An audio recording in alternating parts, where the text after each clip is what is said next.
हाँ तो विद्यार्थियों, अभी अपने करेंगे इस क्वेश्चन में इसका माध्यक ज्ञात करेंगे।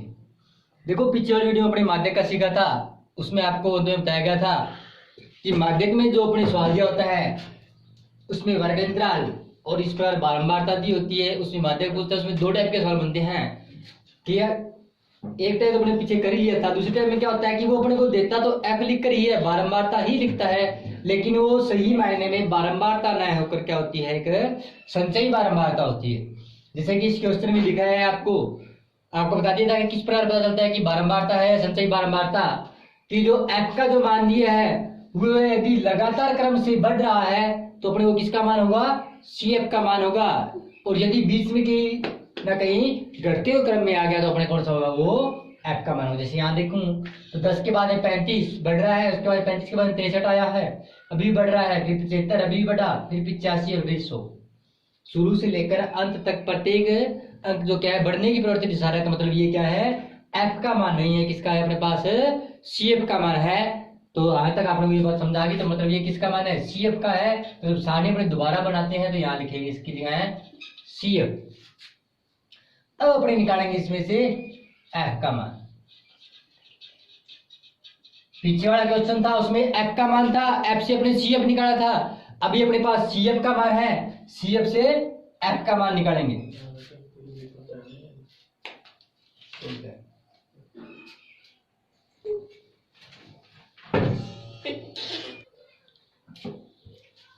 तो अभी अपने पिछले वाले वीडियो में एफ से सी एफ निकालना सीखा था, वो डायरेक्ट थी, एक के बाद में बारी बारी से जुड़ जाते थे।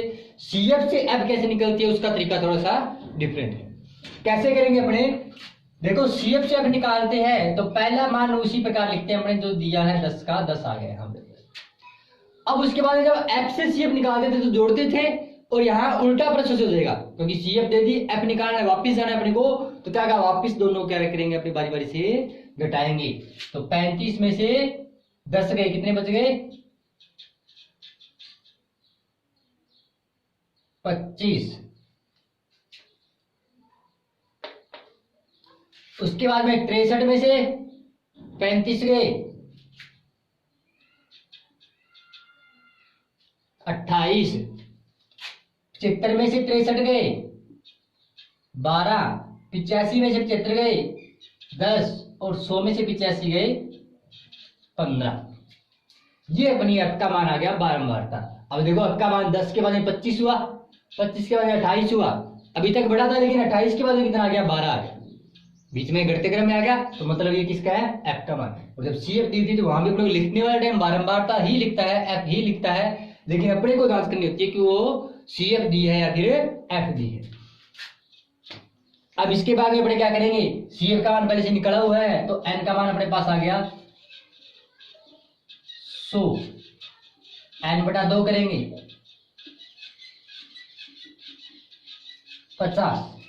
अब हम देखनी है 50 के संगत,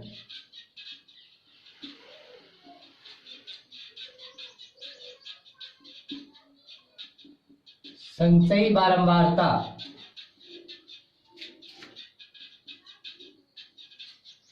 वाला माध्यक वर्ग अंतराल।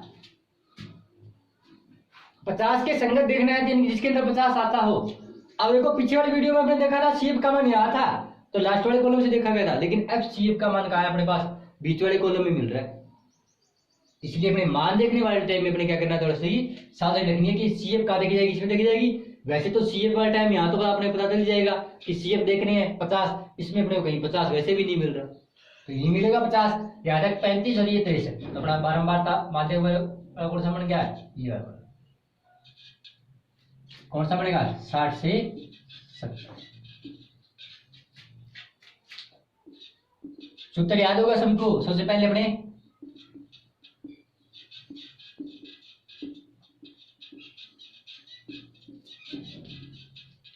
ये होता है माध्यक का सूत्र।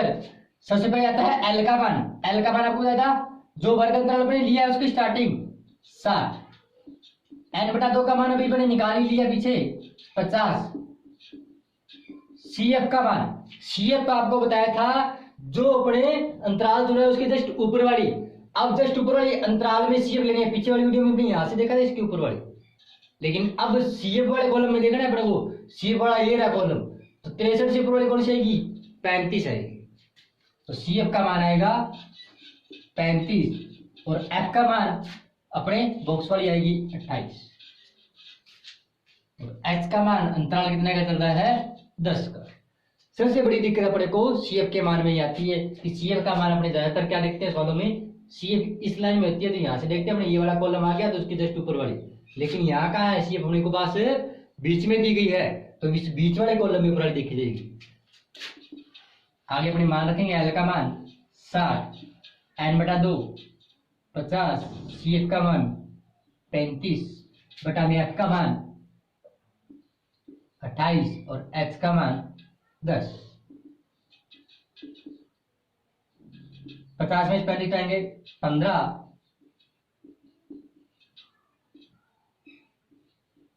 15 का 10 से गुणा किया 150 बटा में 28,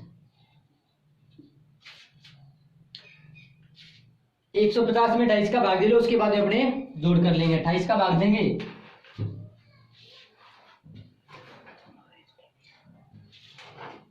28 5 140, 10 बच गए 100, 38 84, 16 160, 28 5 100, दो अंक की चाहिए अपने को।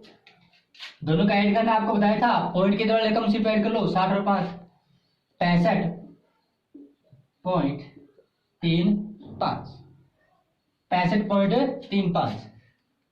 बार दिया हुआ है केजी में तो इसके साथ मात्रा लगेगा केजी यानी कि किलो।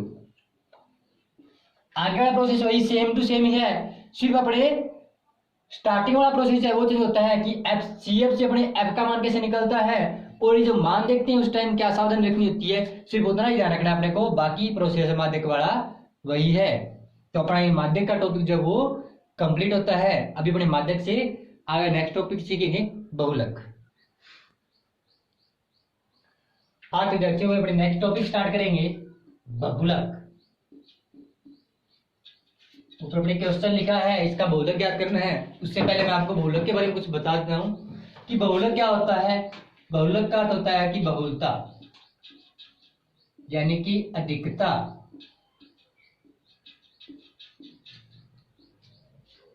सिंपल सी बात है कि सिंपल से कहने की बात है कि कोई संख्या अगर बहुत ज्यादा बार आ रही है तो जो संख्या ज्यादा बार आती है वो होता है उसका बहुलक, यानी कि जो अंक सर्वाधिक बार आ रहा है वो होता है उसका बहुलक।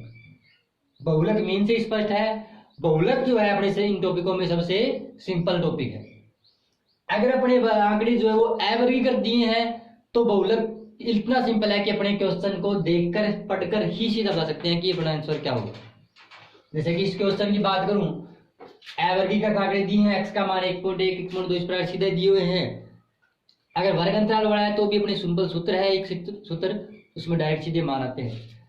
अवर्गीकृत आंकड़ों में क्या होता है, x का मान दिया है, f का मान दिया है, अपने को क्या देखना है, यहां देखना है कि सर्वाधिक बारंबारता।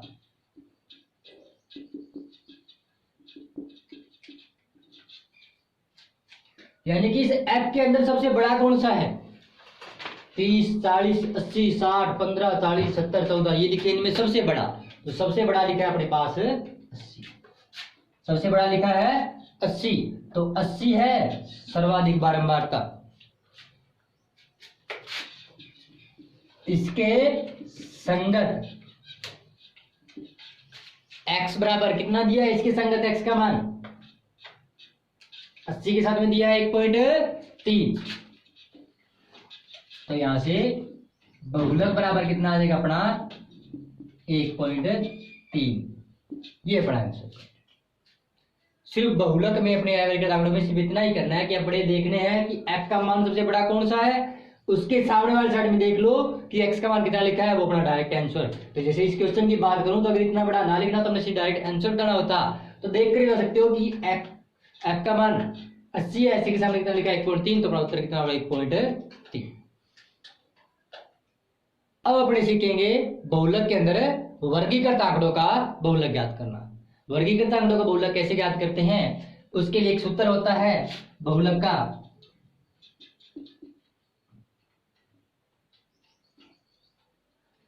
L plus F1 minus F0 2F1 minus F0 minus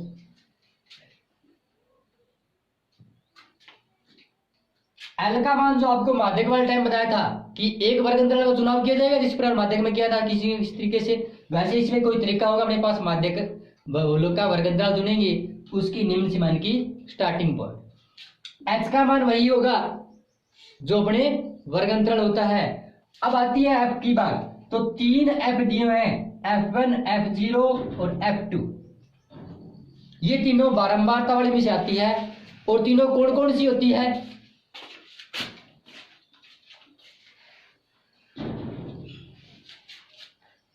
सबसे पहले बात करूं मैं f0, ये होती है बहुलक वर्ग की बारंबारता। बहुलक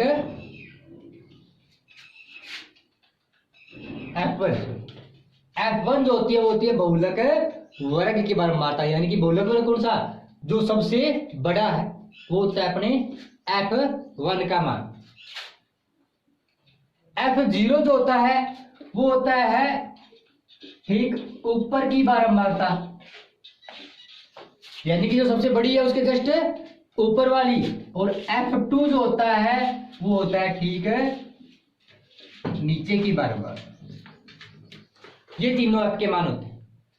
अगर हिंदी वाले से नहीं याद रहे तो अब ये भी अपना क्वेश्चन करेंगे तो आपको बताऊंगा एक बिल्कुल सिंपल सा तरीका कि अपने तीनों जो है F1 F0 F2 कैसे लेने होते हैं, वो बिल्कुल सिंपल तरीके से सीख देंगे। हिंदी आपको इसलिए बता रहा हूँ, कई बार सूत्र आ जाता है, सूत्र की व्याख्या के रूप में एक नंबर क्वेश्चन में पूछा जाता है कि ये क्या चीजें है, तो उनको बताना लिखना पड़ता है। तो अभी अपने सीखेंगे वर्गीकृत आंकड़ों का बहुलक ज्ञात करना।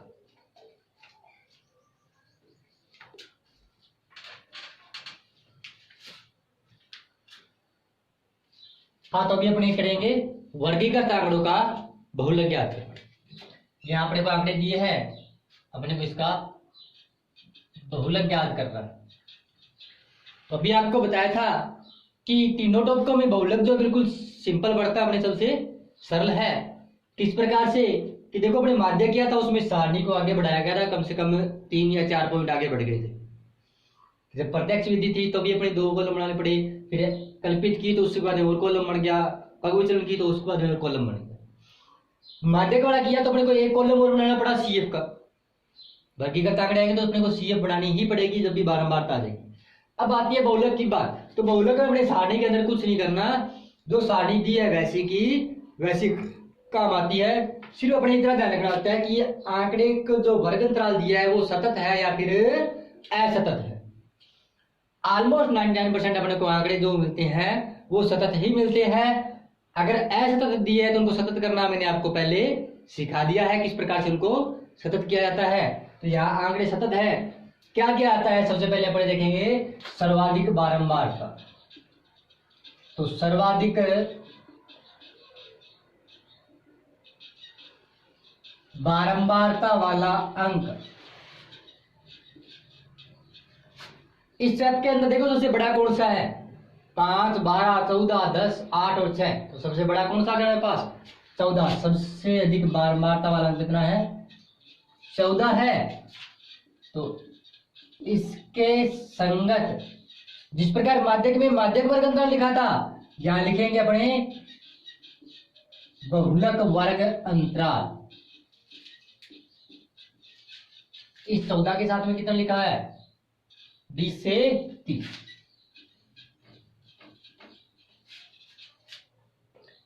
बहुलक वर्ग अंतराल अपना कितना हो जाएगा 20 से 30 हो जाएगा। तो ये अपना बहुलक वर्ग अंतराल आ गया, यानी कि उत्तर जो अपना रहेगा 20 से 30 के बीच में ही रहेगा। अब अपने पहले सूत्र लिख देता हूं मैं, F1 minus F0 2F1 minus F0 minus F। देखो L का मैंने आपको बताया था, जो अंतराल चुना उसका स्टार्टिंग पॉइंट 20, उसके बाद में H का मान भी आपको बताया था, अंतराल जितना चल रहा है 10।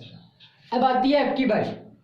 एफ के बारे में वैसे तो आपको बताया था हिंदी में लिखकर, अगर वहां से हिंदी से समझ नहीं आ रहा तो एफ का मान कैसे लेंगे कि बड़े जो जो बॉक्स चुना गया है, बहुलक वर्ग अंतराल कौन सा चुना गया है 20 से 30, एक तो ये, एक इसके जस्ट ऊपर वाला और एक नीचे वाला, 3 एफ चाहिए अपने को, ये तीनों एफ काम में आएगी। कौन कौन सी, जो लिया है जो सर्वाधिक है, एक तो वो है काम आएगा, एक उसके ऊपर वाला और एक उसके नीचे वाला, यानी कि इसको कवर करना है अपने पास, एक ऊपर और एक नीचे। अब अपने गिनती की स्टार्टिंग में बात करें तो वैसे तो 1 से होती है, लेकिन 1 से भी छोटा क्या होता है 0 होता है। तो यहां से लाइन ऊपर से स्टार्ट हो रही है, तो ये 0 1 और ये 2। हिंदी वाली नहीं याद रहती है तो ये बिल्कुल सिंपल याद रह जाएगी कि अपने ये तीनों देख ली कौन सी तीनों है, उसके बाद ऊपर से चलो, ऊपर से कहां से स्टार्ट करनी है, यहां से चाहिए तीनों, तो 0 1 और 2 तीनों क्रम से आएगी अपने पास। यहां से F1 का मान देखो कितना आ गया 14, F0 का मान 12 और F2 का मान 10, तीनों का मान आ गया। तीन चार स्टेप है, उनको सिर्फ क्रम से इसी प्रकार किया जाता है रखना। सबसे पहले मान रखेंगे L का मान 20, F1 का मान 14, F0 का मान 12, 2 इंटू 14 माइनस 12 और F2 का मान 10 और H का मान भी 10। अब पहले स्टेप में मान रखा है, दूसरे स्टेप में क्या करना है गौर से देख लेना। ऊपर वाले दोनों का घटाव हमेशा ध्यान रखना, बड़ी रकम यहीं आएगी छोटी रकम यहीं आएगी, कभी भी माइनस का नहीं बचेगा इस वाले में, क्योंकि F1 क्या होती है सबसे अधिक बारंबारता, तो सबसे बड़ी वाली तो आएगी, पीछे क्या रहेगी छोटी रकम रहेगी। तो 14 में से 12 गए, 2 बच जाएंगे हमारे पास। बटा वाले में क्या करना है, सिर्फ पहली संख्या को देखो 2 से गुणा करना है, 14 गुना 28 और बाकी जो 2 संख्या है उन दोनों का जोड़ करना है हमेशा। कभी भी ये नहीं देखना आपको कि माइनस हो रहा है कि प्लस हो रहा है कि नहीं हो रहा, ये हमेशा ही जोड़ होगी, क्योंकि यहां भी माइनस होगा यहां भी माइनस ही होगा। तो 12 और 10 कितने हो गए 22 और रहेंगे किसके हमेशा माइनस के। और ये भी ध्यान रखना कि इसका गुणा करने पर जो आएगा और इन दोनों को जोड़ने पर जो आएगा उसमें से बड़ा पड़ा ये गुणा वाला ही रहेगा। जैसे इसमें आएगा 14 28 आ गया इधर, और इन दोनों को जोड़ने पर कितना आ गया 22, तो बड़ी रकम हमेशा इधर ही रहेगी हमेशा, यानी कि प्लस का ही बचेगा अपने घटाव करने वाले टाइम। इंटू 10 का ध्यान रखना, कहीं यहाँ से 10 से 10 इस प्रकार का चलेंगे, 10 का प्रयोग अपने कहा होगा सिर्फ गुणा करने में सबसे लास्ट में। पहले स्टेप में मान रखा, दूसरे स्टेप में क्या किया था आपने, यहाँ घटाव किया था गुणा किया था इनका जोड़ और कुछ नहीं किया। तीसरे स्टेप में क्या करेंगे, इन दोनों का गुणा कर लो, 10 का 2 से गुणा किया 20 और नीचे वाले का घटाव कर लो, 28 में से 22 गए अपने पास बच गए 6, तो 20 बटा 6, 20 के अंदर 6 का भाग देंगे, यह आ जाएगा 3.33, दोनों को जोड़ेंगे 20 और 3 23 हो जाएगा, तो 23.33 प्राप्तांक लिखा है, तो प्राप्तांक या फिर अंक, प्राप्तांक या फिर अंक, ये पड़ा आंसर कंप्लीट। तो इस प्रकार से अपने निकालते हैं वर्गीकृत आंकड़ों का बहुलक ज्ञात। हाँ विद्यार्थियों, आज अपने बहुलक और माध्यक का टॉपिक सीखा था कुछ, तो आपको यहाँ बहुलक ज्ञात करनी है, पहले 3 सवालों के बहुलक ज्ञात करने हैं और चौथे सवाल में आपको माध्यक ज्ञात करना है। 4 सवाल है, इन 4 सवालों के आपको घर पे प्रैक्टिस करनी है। तो आंकड़ों वाला जो टॉपिक है अपने वो यहाँ तक कंप्लीट होता है, बाकी अपने नेक्स्ट वीडियो में सीखेंगे।